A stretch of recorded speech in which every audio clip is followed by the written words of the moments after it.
First off, it's Charles J. That just in case you ain't heard of me, they told me it was too late. But I promise that I'll be the first to speak. Most of these rappers, they fake. But you can't have your way, this ain't Burger King. Everybody say they won't beef till they see smoke, then they realize they'd rather have turkey meat.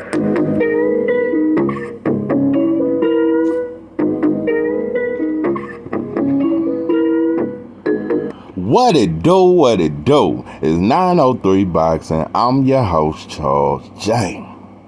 Say, man, shout out to my audience. Shout out to those that's rocking with me, man. We back in the kitchen. There's a whole lot of goddamn sauce in this pot, man. Let's get to the shit.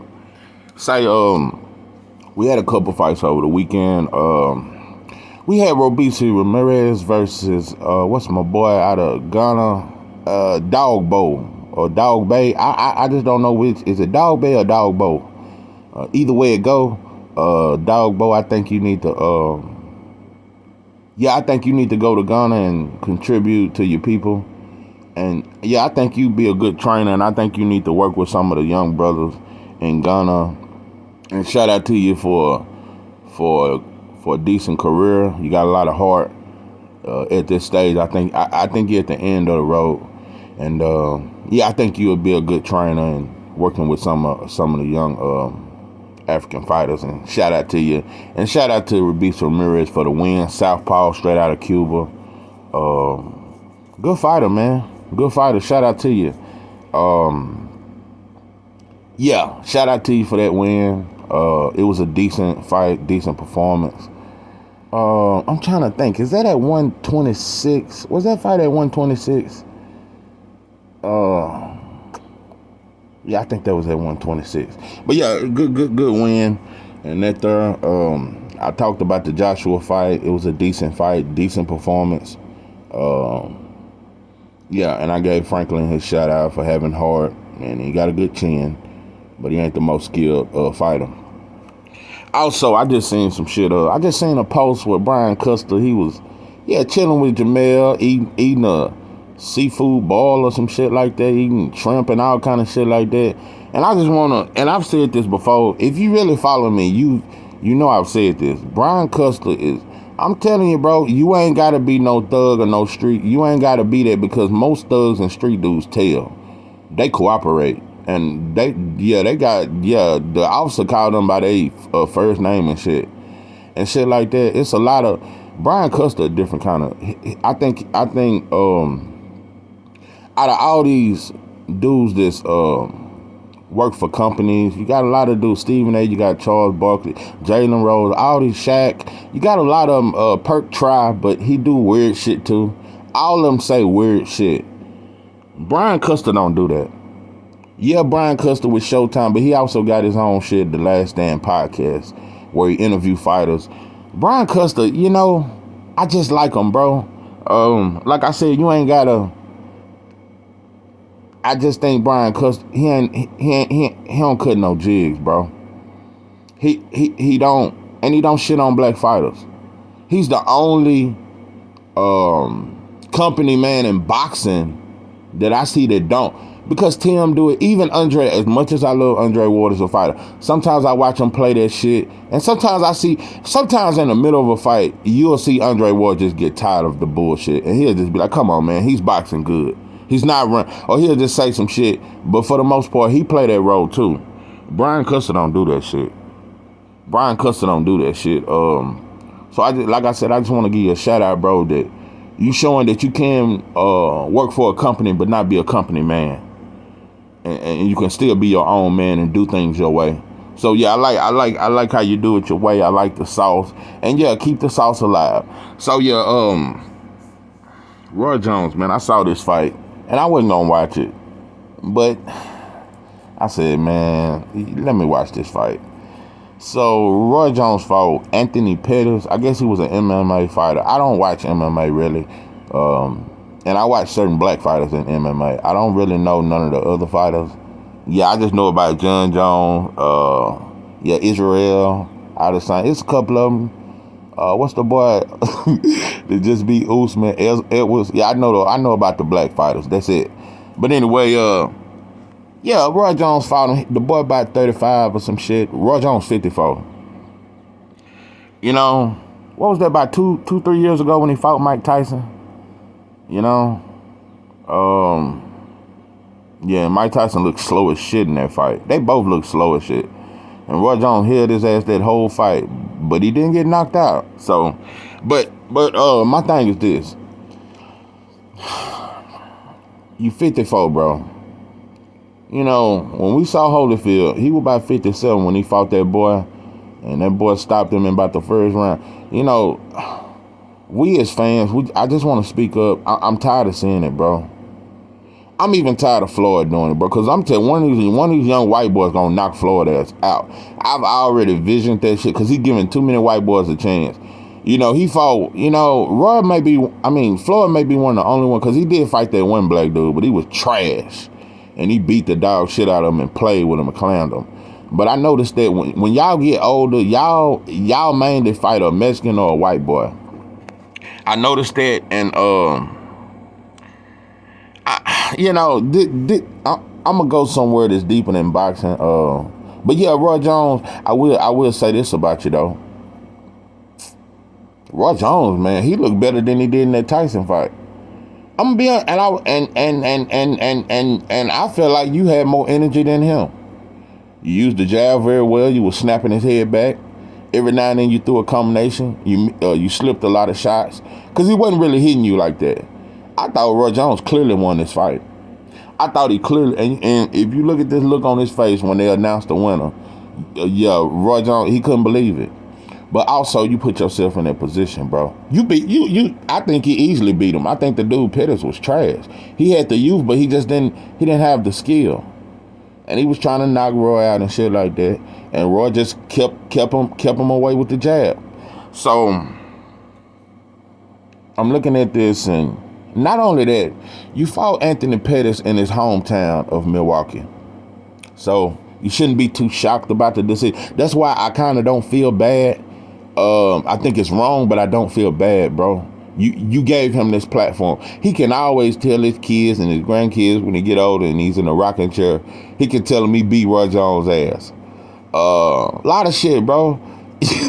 Y'all giving these motherfuckers too many chances. And you know what really makes me mad? You want to know why I'm really mad? What makes the hair on the back of my goddamn neck stand up? It ain't just that you training them Slovakia kids in the Ukraine and Russia and all that there, and you training German kids and all that there, and you way in Europe and you got passport and you're doing all that weird shit. It ain't even just that, bro.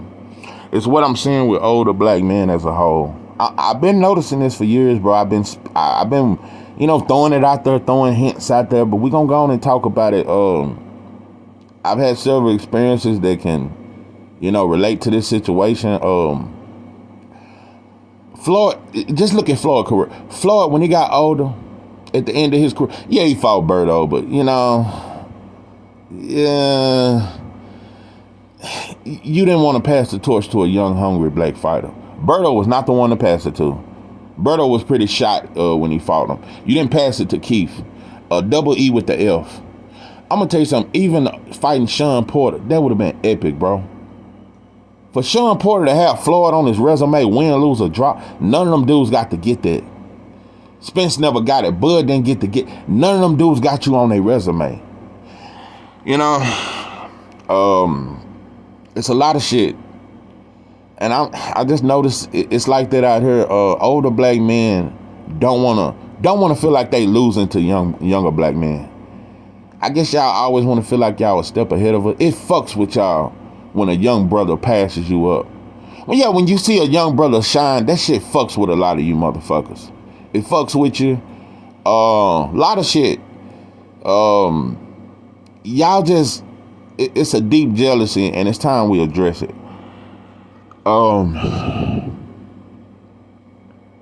Y'all rather let anybody else shine, any other youngster shine, but you don't want nobody of your own kind to shine, and that's I don't know. I think it's psychological. I guess when you get older and you see us and we got these muscles and your woman looking at us and shit and want us to cut the yard and shit while she sit on the porch and drink lemonade and watch our muscles and shit while we work and shit like that. I know it fucks with you, but because you remember that was once you, and it fucks with you. You know, black men getting older these days, it's becoming more and more of a tragedy. Women too. When black folks get older, it's a tragedy. You motherfuckers get depressed and shit. You go crazy trying to prove that you still got it. That's black men and black women's biggest, that's their biggest shit, is to prove that they can still get it. And they still got some of the sauce that they once had. Instead of, y'all don't want to prove y'all wise. Y'all don't want to show the wisdom that y'all acquired. You don't want to show the knowledge. Where is all this knowledge at? Where is all this wisdom? Because that's what that's what we need. Even me, myself, I've always respected my elders. I was raised that way. I love talking to older black men. I love listening to them. I love listening to their stories. I'm like a student, bro. I love learning from older people. But y'all got a problem with us, and it's deep, bro. Y'all reject us. And you use the excuse that we thugs, and you know, you label us as a whole. You do us just like the city. You say we thugs, or we lazy, we don't want to do nothing, we sorry, we dumb, we don't know how to do. You say all this, but you never try to show us. You say we ain't nothing but some thugs and villains, but you never offer them teenagers a little summer job, bro. You got a little construction business. You never offer these teenagers a little job in the summer, but you just call them bad. But they ain't got shit else to do. So it's a lot of shit, bro. Little story. About 10 years ago, man, I worked for a man. He was about 90 years old. Owned a lawn service business. Had owned it by damn near 50 years. And I'm gonna tell you something. I was fresh out. I was broke as shit. Yeah, this was one of the most desperate times of my life. I was struggling. I had just got out, and I was trying to be a working man. I worked for him for about a week? Did it last a week? I don't know, but we was getting along well. And another thing about him, he cut a certain way. And most old school, when you work for him, you got to do it a certain way. And he cut real weird. And also, you can't weed eat, only he weed eat. At 90 years old, he was in... Listen, it was very impressive.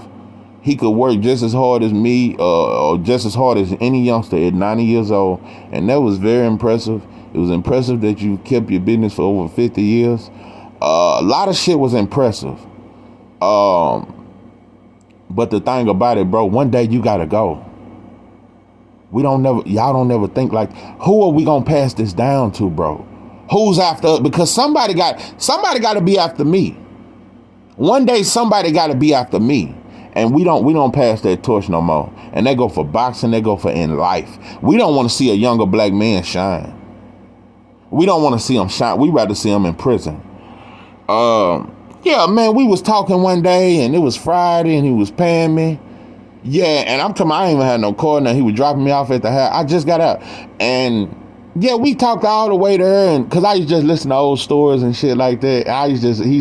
Cause all old schools are funny to me, and boy, he just had me laughing. So when he got to my house, he handed me my check, and he said, "Yeah, I'd rather just do it myself." And I looked at him, and boy, I looked at him again, and he said, "All right," and I hopped out. I said, "All right," and I closed the door, and I was like. And I told him, I said, this man just fired me. Man, we've been getting along. He said I was doing a great job, but he fired me because he'd rather just do it himself.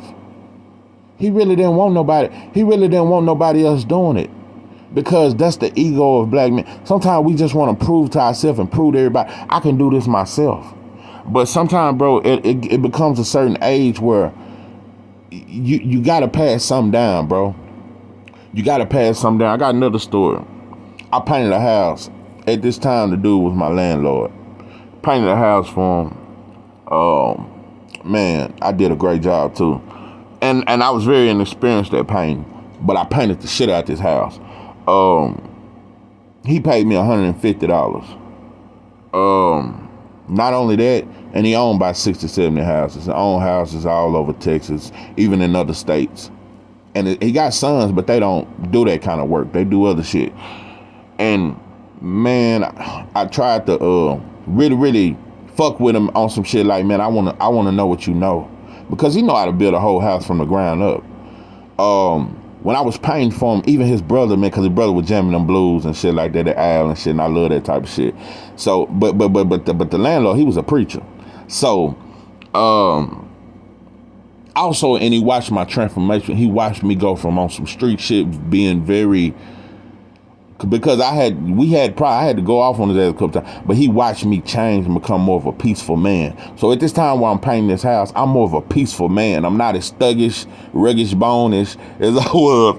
So I painted the shit out this house, and his brother was like, "Man, you did a great job." Brother looked just like him. He was like, "Yeah, man, that's a hell of a job." And I was like, "Yeah," you know what I'm saying? And I had no experience really at painting, but so the brother talking to me, and his brother knew everything, but his brother, you could tell, probably drank and shit like that and fuck off his money, and he just there to help his brother, but his brother owned the shit. You know what I'm saying? My landlord at the time, he owned the shit. So, like I'm saying, I'm showing him I'm hungry, like, bro, I want to know all this shit. And like I said, after I painted that house, he gave me $150. Didn't call me back. No, it wasn't because I done a bad job. Was it because I didn't listen? No, he never had to correct me about nothing. But like I said, and he was about 80 at the time. Older black men just want to do shit they said. And you know another thing they do? Another thing y'all do that really, this is what makes me madder than anything. I know this about in East Texas, they do it. Older black men rather hire a young Mexican. They'll hire a young white boy than a black man. Than a younger black, because you want to know why? Older black men ain't jealous of no young Mexican. They're not jealous of a younger white boy. They jealous of a younger black man. And that's some shit we got to correct in our community. It's some shit that's going on. I'm noticing it. And like I said, it's real bad. You see older black men that own businesses all around East Texas. You see it every day. They got a crew full of number Mexicans. And so I'm just noticing that. And yeah, it is brothers out here that don't want to work. There's brothers out here that's fucking up and going to jail. And we do a lot of shit. We do a lot of shit in these streets. You know what I'm saying? But also, man, you fuck it up for brothers that's really out here trying to feed their family, that's really out here trying to live a better life, that's really trying to pave a way for somebody else. So it's hard for us to pave the way for somebody else when y'all don't pave the way for us.